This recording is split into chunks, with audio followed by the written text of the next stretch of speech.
şeffaf. Bunu göster yapalım tabii. Bu kendi petektir. Buna takıyoruz. Bu yapay. Heh. Yani kendilerince bakanlık onaylı Tabii sertliyor. Allah Allah.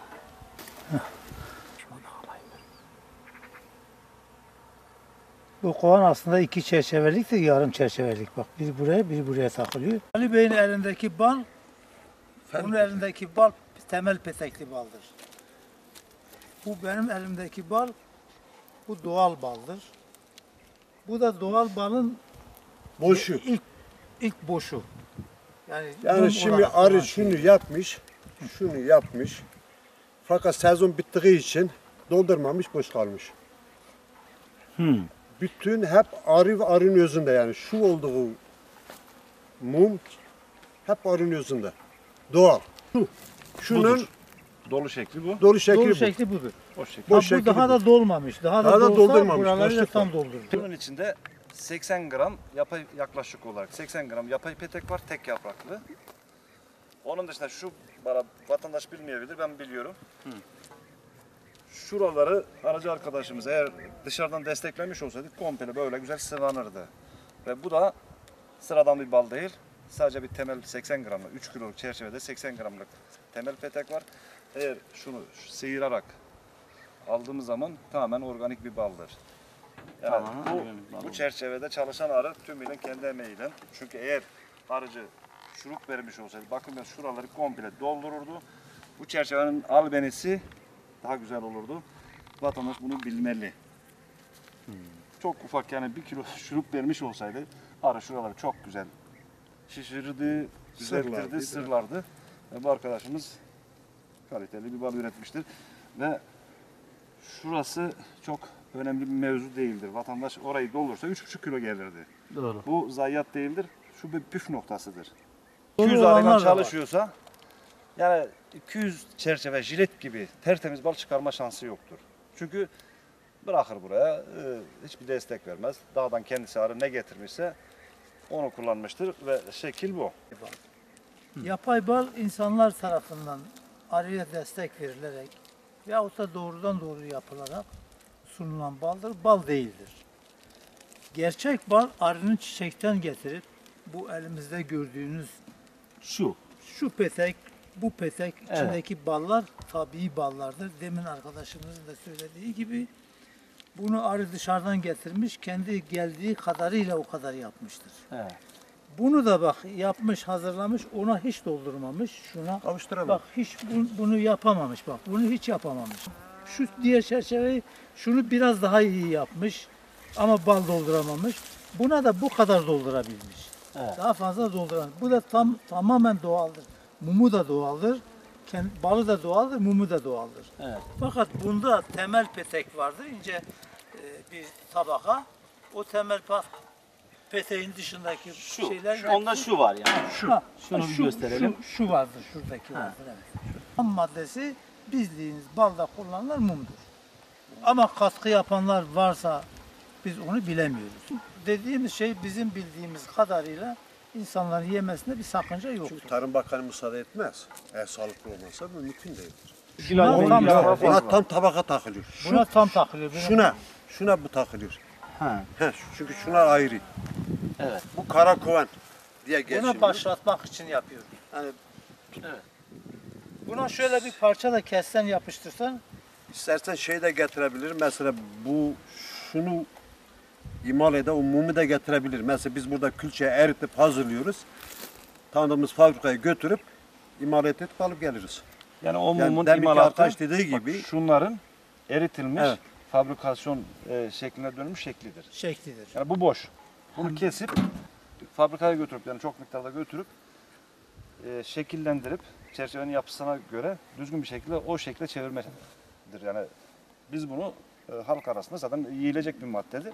Fakat şimdi Göre- fabrikalar denetlenirse deniyor mu bilmiyoruz. Kolilerinde TSE belgeleri var, Tarım Bakanlığı'nın izinleri var ve bir de bizim kendi incelemelerimiz var. Mesela her peteği her arıcı kullanamaz. tabii.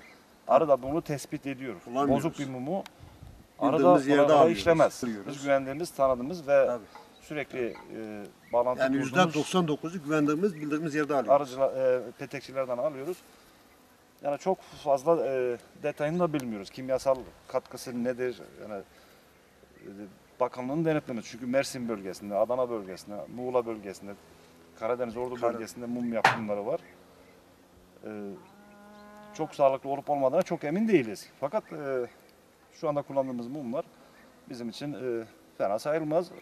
Ve bakanlığın da izni varsa kayıt altında olan resmi arıcılar birliğinin üyesi olan 59-60'tı en son sayısı. 62 tane olması lazım. Evet. Kayıt Çok fazla. yüzü üzerinde fazla. Evet. Her Arıcılar Birliği'ne üye olan her arıcının Herkese. bir bandrolü vardır. Vatandaşın da bilmesi gerekir. Gereken şu. Yani piyasada, marketlerde falan bal alınmaz. Etiketsiz bal, bandrolsuz bal alınmaz. Özellikle küçük kasabalarda, küçük yerlerde birebir aracıdan eğer bal alırlarsa çok sağlıklı sonuç alırlar. Ben standart müşterilerim var, akrabalarım var, çevrem var. Ve Çevremizde. iş yerimde satıyorum. 74'ten bu yana yapıyorum.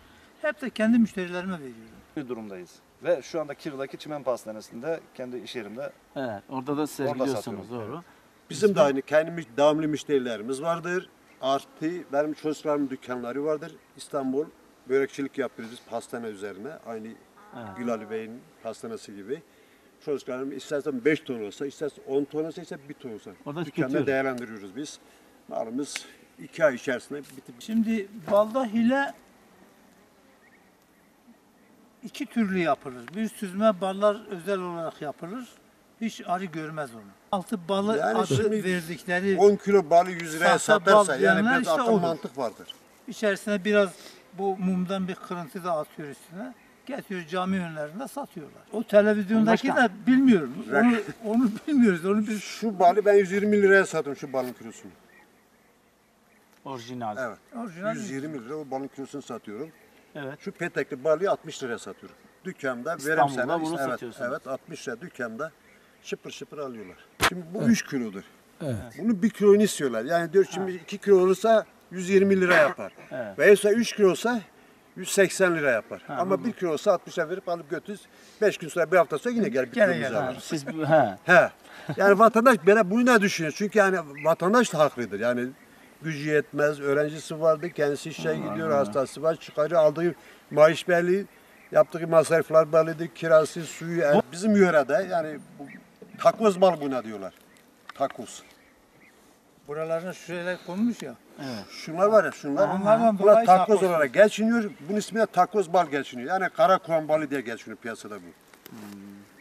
Şu zaten süzme balımızdır. Bizim makinelerimiz var bizim. Süzme makinelerimiz vardır. evet. Bunu Evet. şu şekilde koyuyoruz. Yani Şimdi şu Başka? doluyu Şimdi şöyle anlatayım süzmeyi. Mesela abi. böyle dolu olmayan Anlamazsın. çerçeveler olursa, dolu olmayan çerçeve olursa Bak çok albenisi siyahlaşmış. olmaz.